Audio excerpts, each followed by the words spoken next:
अस्सलाम वालेकुम। काबिल इज़्ज़त एहतराम किसान भाइयों और मुअज़्ज़िज़ नाज़रीन, किसान टाइम से मैं हूं आपका मेज़बान नियाज़ खान किरानी और आप देख रहे हैं अपना प्रोग्राम सफ़र मंज़िलों का। नाज़रीन, जैसा कि अब मार्च का महीना लगने जा रहा है कुछ दिनों के बाद, और जो हमारी मौसम सरमा की जो फसलात हैं वो तकरीबन तैयार होने वाली हैं। इंशाअल्लाह ताला अल्लाह ताला खैर फरमाए और बेहतर इख्तिताम की तरफ तमाम दोस्तों की फसलात पहुँचें। अल्लाह ताला किसानों को नुकसानात से महफूज फरमाए।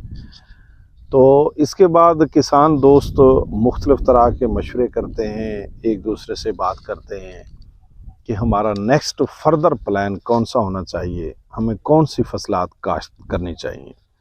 नाज़रीन, लास्ट ईयर हमने 3 बेस्ट क्रॉप्स का एक स्लोगन आप समझें कि हमने दिया था, और उसमें जो हमारी तरफ से जो रिकमेंडेशन थी वो ये थी कि मार्च के एंड में, अप्रैल के शुरू में तिली लगा दी जाए। आज भी हम आप लोगों को 3 बेस्ट क्रॉप्स का वही स्लोगन दे रहे हैं, रिपीट कर रहे हैं कि 3 बेस्ट क्रॉप्स कौन सी हो सकती हैं। ये इनकी तरतीब मुख्तलिफ हो सकती है, मगर 3 फसलात आप लोग आसानी से ले सकते हैं। मिसाल के तौर पर लास्ट ईयर हमने तिली के मुतालिक दोस्तों को मशवरा दिया, फिर तिली का मुतवक्के रेट भी हमने दोस्तों को बताया। उसमें हमने सम टाइम तनकीद का सामना भी होता है।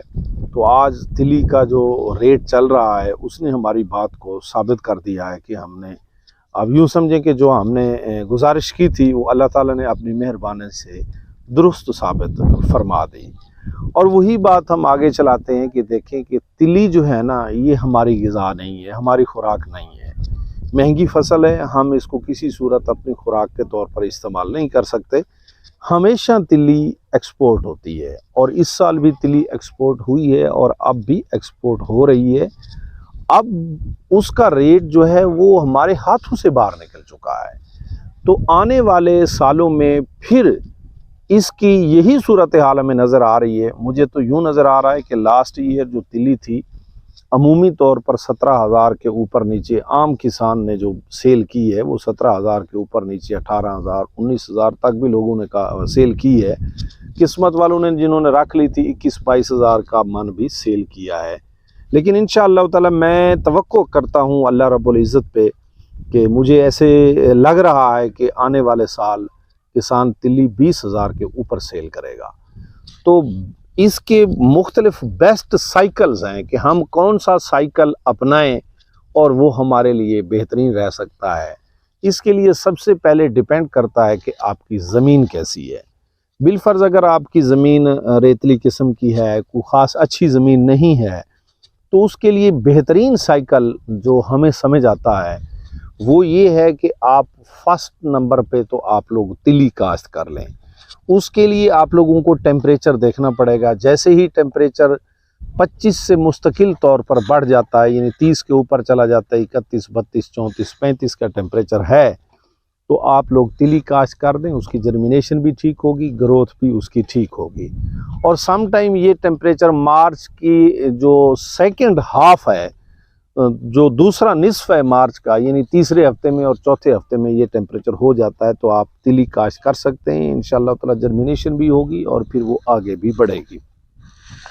तो तिली ने आप लोगों के 100 दिन के ऊपर नीचे ले जाने हैं, यानी 90 डेज़ के बाद तिली कटाई के काबिल हो जाती है। सम टाइम वो 100 दिन ले जाती है, सम टाइम जो लोग तैयारी बड़ी अच्छी करवाते हैं वो 100 दिन से भी 2-4 दिन ऊपर ले जा सकती है, 120 दिन तक भी जा सकते हैं। इसमें कोई ऐसी दूसरी राय वाली बात नहीं है कि आपने पहले तिली काश्त की है। तिली काश्त करने के बाद आप लोग फिर इसके ऊपर किसी सब्ज़ी का इंतखाब कर सकते हैं, यानी गोभी लगा सकते हैं, आप इसके ऊपर आलू लगा सकते हैं। मेरा ज़मीन के ऊपर हल्की ज़मीन में भी आलू हो जाता है, हल्की ज़मीन पे भी गोभी हो जाती है।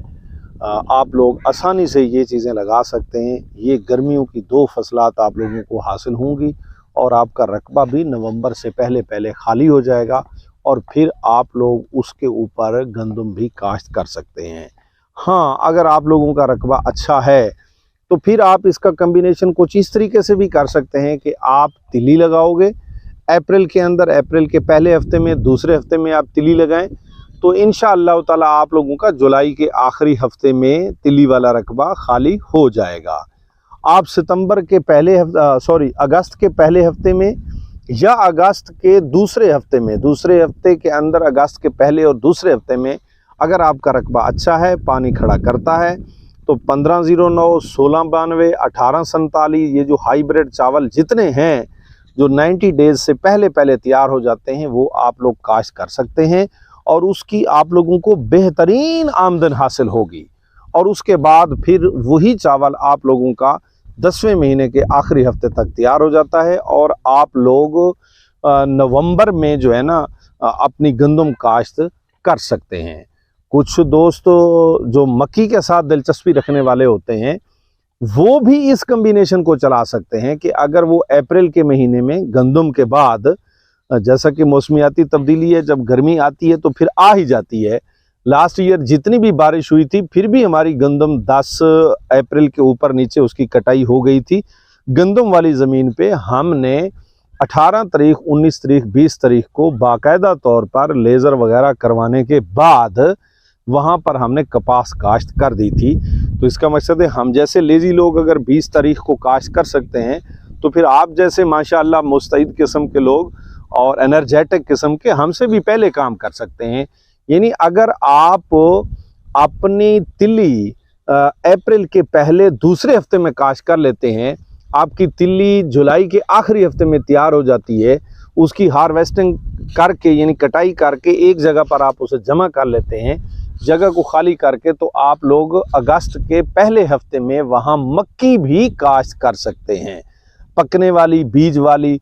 अगर आप उसे साइलेज में कन्वर्ट करते हैं यानी साइलेज के लिए आप उसे तैयार करते हैं, ज़रूरी नहीं है दोस्त कह सकते हैं कि इस साल गुज़श्ता साल साइलेज का या मक्की का रेट नहीं लगा। देखें सदा बातें एक जैसी नहीं होती हैं, हमने तो मुख्तलिफ कम्बिनेशन बताया है ना, सदा बातें एक जैसी नहीं होती हैं। ये नहीं है कि अगले साल भी मक्की का रेट नहीं लगेगा। हम दुआ गो हैं, मक्की वाले भी हमारे भाई हैं और मक्की का ना बिकना अकेला उनके लिए तकलीफ़ दे नहीं है। अगर हमसे पूछें तो हमारे दिल के अंदर उसकी बहुत ज़्यादा तकलीफ़ है मक्की को रेट का ना लगना। इंशाअल्लाह ताला जो मक्की वाले लोग हैं वो यहाँ तिली काश्त करके और तिली के बाद फिर अगस्त में मक्की काश्त कर सकते हैं। उसको साइलेज पे बेचेंगे तो ज़ाहिरी बात है गंदम थोड़ी लेट होगी, साइलेज पे बेचेंगे तो गंदम लेट नहीं होगी। अगर उसे बिल्कुल पका के करेंगे तो उसमें गंदम लेट हो सकती है, बहरहाल काश्त हो सकती है। ये मुख्तलिफ़ किस्म के 3 कम्बिनेशन हमने बताए हैं, इससे अलग भी हो सकते हैं। और कई सारी ऐसी फसलात हैं जैसा कि जो प्याज की पनीरी है, जिन्हों गंडियां दा कण भी कहते आ, वो भी इसी मौसम में काश्त होता है। आप पहले तिली काश्त कर लें, आपका रकबा जुलाई के आखिर में खाली हो जाएगा।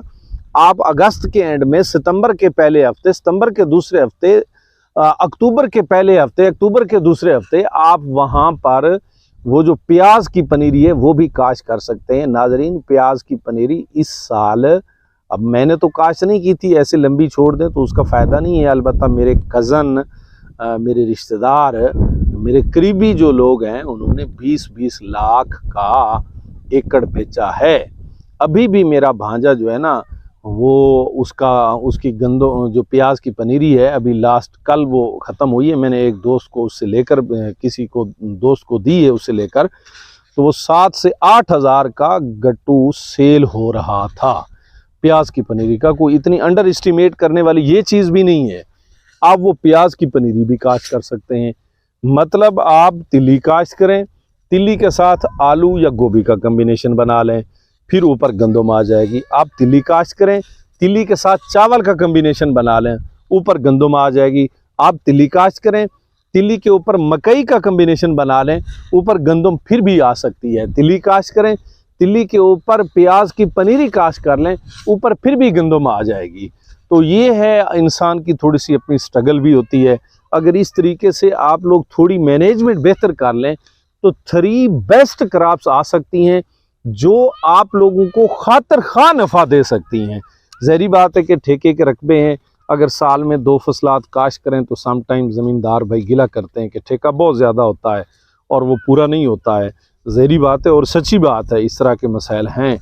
तो अगर वो इस तरह की 3 क्रॉप्स की मैनेजमेंट कर लें तो इस तरीके से वो ज़्यादा से ज़्यादा आमदन हासिल करके अपने अखराजात को कंपनसेट करते हुए अपने नफ़ा में इजाफ़ा कर सकते हैं। तो अपनाइएगा बेहतरीन तरीके 3 क्रॉप्स वाले, तो इंशाअल्लाह ताला और अपनी फ़ाइनेंस को बेहतर कीजिएगा। अपनी फ़ाइनेंस को बेहतर करते हुए मुल्क की फ़ाइनेंस में हिस्सा डालिएगा। हाज़िर होते रहते हैं बेहतरीन आइडियाज़ के साथ। इंशाअल्लाह ताला फिर हाज़िर होंगे एक ज़बरदस्त आइडिया के साथ। तब तक के लिए मुझे और मेरी टीम को दीजिए इजाज़त। अस्सलामु अलैकुम।